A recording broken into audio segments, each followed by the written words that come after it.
Hi, and thank you for watching. I hope you can see me. For today's video, I'm going to tell you all about how I broke 100. If this video is so long and you don't care, don't switch off. Just leave this on your computer or like on your TV or something. You can even mute it, but it'll keep my retention rate up. I'm just kidding. You can turn this off if you want. I'll forgive you eventually. So I've switched themes on this channel. If you don't know me, my name is Francesca. That's Sebastian, and I just started golfing. I went to the driving range for the first time on August 16. If you are familiar with this channel, you'll know I had a Chihuahua and she passed away.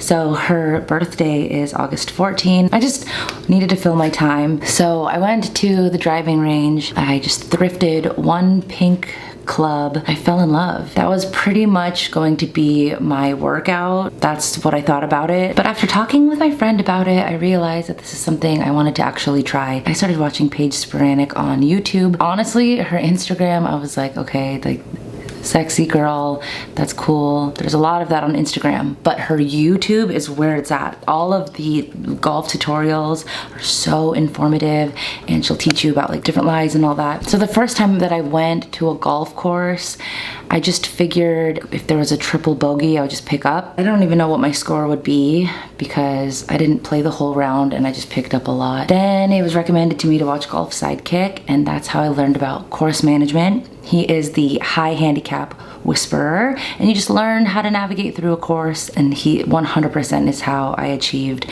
breaking 100. He has a breaking 100 series on at Golf Sidekick. There's a YouTube channel and Instagram. I highly recommend you go on regardless of your handicap. I had a thrifted driver, and then I purchased an entire bag for like 40 bucks. But I never played all the clubs in that bag. It just was too intimidating. And in fact, Golf Sidekick has the system to have 5 clubs. I've been purchasing clubs one at a time instead of having a bag because it's a lot easier to get to know your clubs when you don't have as many. The clubs that I have, I know my yardages. I know my full shots. I'm very comfortable swinging them. I know my half shots on my wedge. It's just less intimidating than having 14 clubs and trying to think, what do I grab and how do I play this? And then another really important tip for breaking 100 is to give yourself a great approach shot. A lot of people when they're on the golf course pick their furthest yardage clubs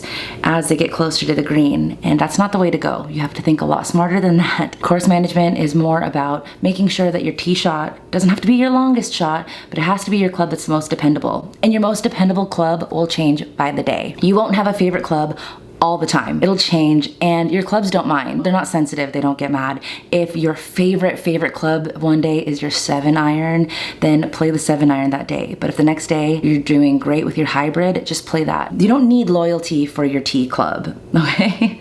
It doesn't mind, it's not a marriage, you're okay. If I am doing great with my driver, I'm gonna use my driver. And if I'm doing great with my 7-iron, I'll do my 7-iron. There's just a confidence thing, it's a mood thing, and whatever you can get as far as you can on the fairway is going to be your ticket. And then what people like to do is they like to hit shots as close to the green as they can possibly get. That's not the best way to do it. Partial shots are difficult in golf. I have a 54 degree and I hit it 90 yards. And I also love my 9-iron, which is about 115. So 90 or 115 are the approach shots I like to give myself. I don't hit as close as I can and then get a 70-yard shot in, a 50-yard shot in. Those are really difficult for me. So instead of just whacking it as close as I can to the green, I like to make sure my approach shot is a full 54 or a full 9. Trust me, it works. Try to do percentage shots. It's way more difficult and you end up overthinking on the ball. It's tough. Examples of this would be the course that I like to go to. It's a 379-yard par 5. By the way, I play from the fronts. Play from the tee box that makes the most sense to you. I know there's a debate on if you should play on a certain tee box based on your tee shot yardage or based on your score. Just pick a tee box that's realistic for you. Don't play from the backs if you're trying to break 100. 379 yards. I hit my driver about 180, and so I hit that, and then I have 200 left. Instead of hitting my next furthest club, which would be my hybrid, and hit it 160 and leave myself 40 left, which I do not like 40 yards on approach shots. It's 200 left. I do my 9-iron, which goes 115, and then I have that like 90-yard shot left, which is my sand wedge. And I love doing my sand wedge in, so it's perfect. And you can get on the green in 3. He explains it way better. I'm just telling you that it works. I'm just a testimony for his teachings. And if you're not familiar with the scoring, most golf courses are par 72, and you'll get a hole that's either par 3, 4, or 5. And that's just how many shots they think that you should get your ball into the hole. But I mean, it's unrealistic for anyone to expect to get par. Again, Golf Sidekick, he can teach you how to adjust your par. You have a stroke index on your scorecard as well. Anything from stroke index 1 through 9, add 2 shots to your par, and that is your adjusted par. From stroke index 10 to 18, add 1 shot to your par, and that will equal par 99, and that's how you break 100. If you look at par 72 and you're looking at your score, you're going to stress yourself out and just not do well. Just adjust your par. The expectation is for you to do 2 putts. So whatever par is, subtract 2, and that's how many shots it should take you to get onto the green. If you have a par 5, the expectation is that you take 3 shots to get to the green and then you 2 putt. Can you 2 putt? Of course you can. Practice putting all the time. Go to the chipping green and the putting green more often than you go to the range. That is the biggest way to keep your score down. It's working to do 2 putts on every hole. When I'm on the practice green right before a round, I like to just do 1-foot putts, 3-foot putts, things that I know that I can make. It'll just put it in your head that you're making putts. It'll give you that sound of the putt going in the hole. It'll give you the visual of you making the putt. And anything more than that, I'm just hitting to the fringe, because I don't want to practice 10 footers, 15 footers, and then just have it in my mind that I'm not going to make them. I do like to hit to the fringe though, just to get a feel of the green and get the speed of the green, give myself 1 foot area that I'm trying to putt to. Even if you don't get it, it doesn't mess with your head as much as missing putts. Something else that I noticed is that you have to pay attention to the lie. If you practice all the time on a driving range mat, you're getting perfect lies every time. If the ball is above your feet, it goes to the left. If your ball is below your feet, it goes to the right. If you're hitting uphill, it goes to the left. If you're hitting downhill, it goes to the right. So you have to take all of that into account, plus your shot shape. And a lot of people don't think about the lie at all. They don't think about the grass. They don't think about the length of the grass. They just have in their mind to hit a shot as if they're on the driving range, and that will do you no favors. As a beginner golfer and someone who has never done any sport ever, I'm not an athlete, I'm the opposite. Golf is so counterintuitive. If you're hitting at the range and you find that your ball flight is going to the right, most people try to fix it by doing things that will make it go more to the right. If you're hitting to the right, so you try to make yourself hit more to the left, it'll end up going from a little fade to a proper slice. It is so counterintuitive. Why on earth would the case be that if your ball is going to the right, you aim more right and then it goes left? I don't know how that happens, but that's another thing. If you're trying to get more yardage, so you're booming your club, hitting it harder will create more spin and actually get rid of yards. If you find trainers online, it's great to watch people who will help you with your mindset or help you with course management. But as far as swing instruction, I'd be careful about those, because they're talking with a very specific swing pattern in mind, and you might not have that. So unless they are fixing a problem that you have in your swing as opposed to in your ball flight, it might not be the correct solution for you. Just because you're topping the ball doesn't mean that you can look up how to stop topping the ball and find an answer for you. Topping the ball can be from so many things, and so just be careful. I do recommend that you see a real instructor at a driving range or a golf course so they can look at your swing instead of guessing online and hoping that what they are helping is what you're doing wrong. And also, when you're practicing on the range, don't be obsessed with your ball flight. Don't be obsessed with the result. If you're doing all the wrong things, you can luck into a straight shot. You can luck into the most yardage you've hit. But it's about consistency. Just because you hit it one time doesn't mean that's your new go-to swing. If you're still doing everything wrong and you take that to the course, you hit it right once on the driving range, you have 18 holes and about 100 shots to try out on the course. And if it's an inconsistent pattern, odds are you're not going to do well. I had my regular swing when I was first starting out, and I was carrying the driver 170. When I started working on my lower body and I started elongating my arms and working with a swing instructor, I lost a lot of yardage, so it's kind of tempting to go back to your old way. Don't do it. When you start doing it correctly, it'll be worth the growing pains, and eventually your yardage will be even more than the wrong way. What else?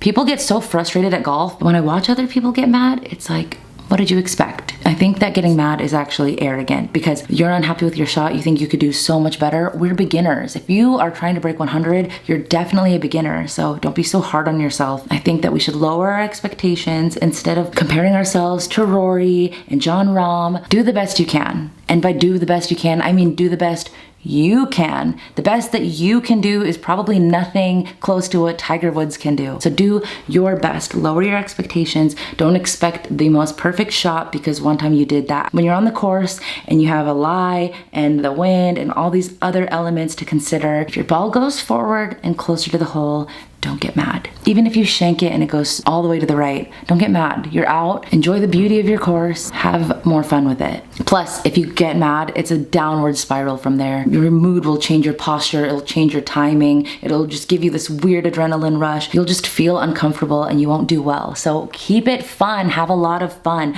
Bring yummy snacks. Listen to great music. Just don't put yourself in a position where you're going to be grumpy on the course. It takes a lot of time, a lot of money. Don't waste that on being grumpy because you didn't shoot like a PGA Tour winner who has been over the golf ball since they've been 4 years old and have the best instructors, okay? Just trust me. As a beginner, you're going to want to go to the driving range all the time, understandably, because you want to get consistency in your swing, because you want to practice hitting the ball. If you hit your 9-iron 120 yards carry, don't make that the expectation now, and then every time you hit under that, you're mad. If all you're looking at is the yardage and you didn't even observe the ball flight, maybe you teethed it, I don't know, but that shouldn't just be your expectation. Learn your averages, learn how you're doing each day, and by breaking 100, I was so happy that day. I didn't even one time. It was the best mood, and the golf course, I don't know, I just felt really connected to it, and I was just observing the water and the trees and the bunnies and the deer. It's just so therapeutic. So don't let yourself get frustrated. If you find yourself getting mad over a shot, just take a breath. Like I said, eat something delicious. Check out a cart girl. I don't know, put yourself in a better mood. If you hit a bad putt, I would recommend you take a step back and breathe. Don't just hit the bad putt, go back up to it and hit the ball again and keep hitting it because you can get a 4 putt real quick. What I like to do is if I get a bad read or if I hit the incorrect speed, just take a step back, look at the ball again, get back down there, read the greens again. You obviously messed up, but what do you think you did wrong? And just learn from it. If you have to take yourself out of that putt for a minute, let whoever you're with go before you go again. Don't rush in golf because it will bite you. Don't swing hard. I had so many people giving me compliments about my swing and how hard it was. I actually took a lesson and was told to swing as hard as I can. That ruined my golf swing for a month, I think. I could not hit any of my clubs. It was so bad, but I filmed it and watching how fast I was swinging, it was ridiculous. So don't swing hard. Slow is smooth and smooth is fast. Again, golf doesn't make a lot of sense, but when you get it, you get it. Don't focus so much on your swing mechanics. If you're standing over the ball at the course, don't think about how many o'clock to put your backswing and where to shift and this and that and this, because this will break your swing and this is not how you swing your best.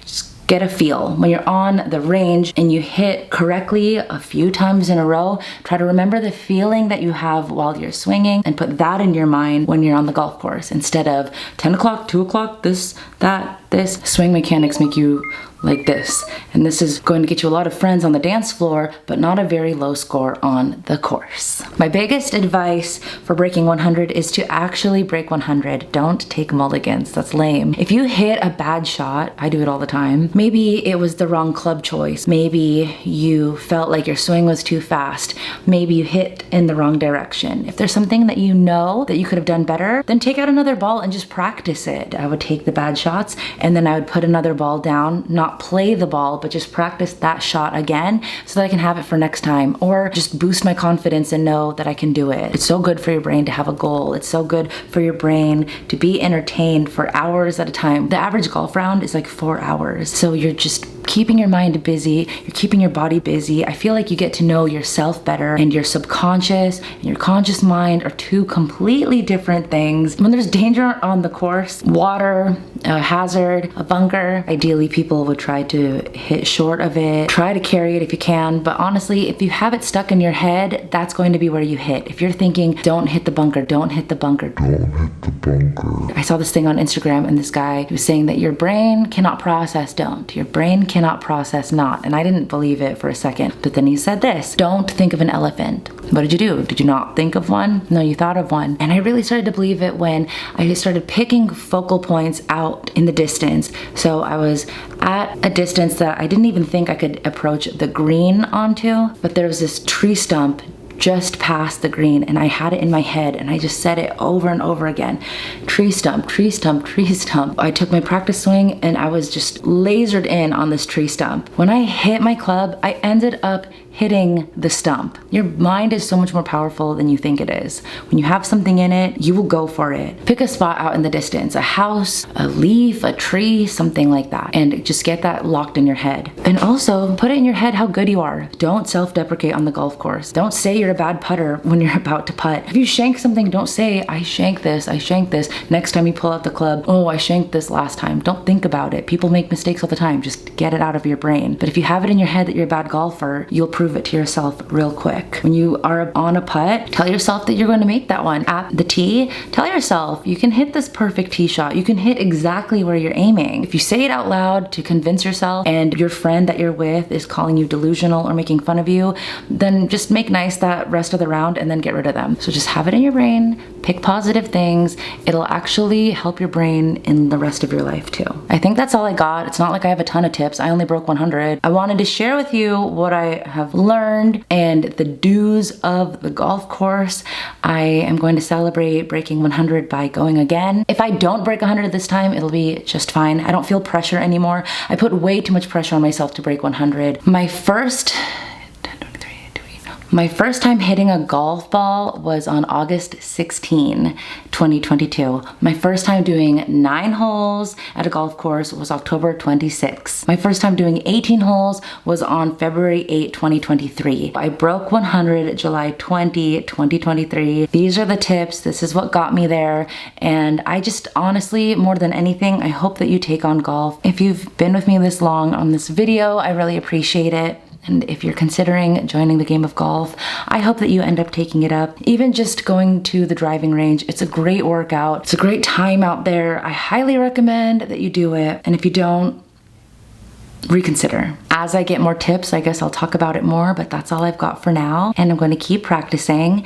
By the way, if you go on an app like 18 Birdies, or if you become a member of a golf club or something and you get a gin, your handicap is the best 8 scores out of 20. It's not your average. So if you do badly, don't not put it in. It's not going to affect your handicap. I'm currently at 35 and I'm happy. So yeah, thank you for watching. Let me know if you have any golf tips about when you broke 100. If it took someone 2 years to break 100, whether it was because they only golfed every couple months or if they were at it every day. Don't judge where people are at. It's inexcusable and unattractive. We should all be fans of each other and support each other. So yeah, thank you for watching. I am going to the course now. I've got a tee time. So thank you, and I will see you in my next video.